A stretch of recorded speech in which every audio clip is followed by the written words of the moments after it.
इस वीडियो में हम जानेंगे कि बकरी फार्म के लिए शेड डिजाइनिंग कैसे करें। बकरियों के लिए आवास बकरी फार्म के सबसे महत्वपूर्ण हिस्सों में से एक है। बकरियों को आमतौर पर खराब मौसम जैसे बारिश, गर्मियों में बहुत अधिक गर्मी और सर्दियों में बहुत अधिक ठंड से बचाने के लिए घर या आश्रय की आवश्यकता होती है। उन्हें शिकारियों से सुरक्षा की भी आवश्यकता होती है। शेड दो प्रकार के हो सकते हैं, ऊंचा शेड और ग्राउंडेड शेड। ऊंचा शेड अधिक वर्षा वाले क्षेत्रों के लिए उपयुक्त होता है, क्योंकि बारिश से जमीन में कीचड़ हो जाता है, जो कि बकरियों के लिए हानिकारक हो सकता है। ऊंचे शेड को प्लास्टिक या लकड़ी के फर्श के साथ डिजाइन किया जा सकता है। लकड़ी के फर्श को अधिक पसंद किया जाता है, क्योंकि इससे मूत्र और पानी को पोंछना आसान होता है। हालांकि वे ग्राउंडेड शेड की तुलना में काफी महंगे होते हैं। ग्राउंडेड शेड कम बारिश वाले स्थानों के लिए उपयुक्त होता है। शुरुआती लोगों के लिए कम बजट वाले शेड से शुरुआत करने की सलाह दी जाती है और वे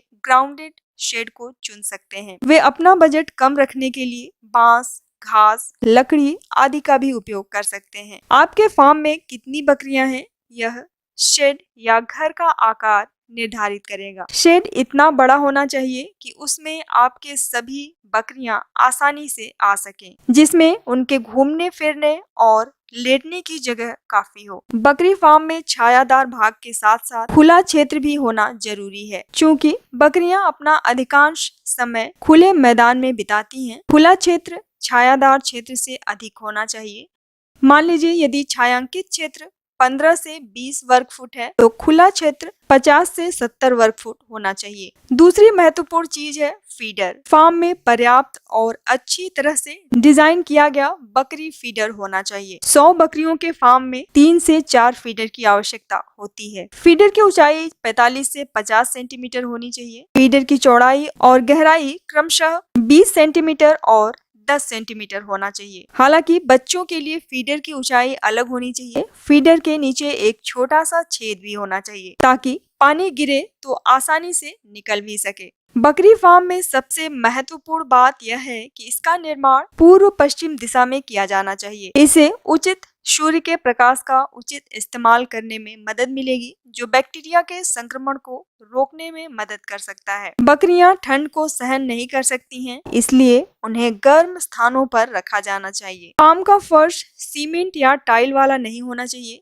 बकरी के गोबर से नाइट्रस ऑक्साइड और फास्फोरस ऑक्साइड उत्पन्न होता है, जिसे भारी गैस माना जाता है। इस गैस का पारित होना आवश्यक है, अन्यथा बकरियों को विभिन्न श्वसन से संबंधित बीमारियां हो सकती हैं। इसलिए बकरी शेड की दीवार 2 से 3 फुट की बाउंड्री के साथ 70% खुली होनी चाहिए। हालांकि शेड की छत टीन से बनी नहीं होनी चाहिए, क्योंकि यह गर्मियों में गर्म और सर्दियों में ठंडी हो जाती है। इससे बकरियों में न्यूमोनिया जैसी बीमारी पनप सकती है। फार्म को विभिन्न भागों में विभाजित किया जाना चाहिए। विभिन्न नस्लों, नर, मादा, बच्चों, वजन, समूह, संक्रमित बीमारियों आदि के आधार पर किया जा सकता है। गर्भवती बकरियों को एक दूसरे से अलग रखा जाना चाहिए, ताकि वे लड़े नहीं और गर्भपात का कारण न बने। इसके अलावा कभी कभी स्वस्थ बकरियां कमजोर बकरियों को ठीक से खाना नहीं खाने देती, इसलिए उन्हें अलग रखना चाहिए। बकरी फार्म में देखने लायक एक और महत्वपूर्ण बात उचित जल निकासी है। किसी पशु घर को साफ सुथरा रखने के लिए नियमित रूप से उसके गोबर और मल मूत्र का निस्तारण बहुत जरूरी है। इसके अलावा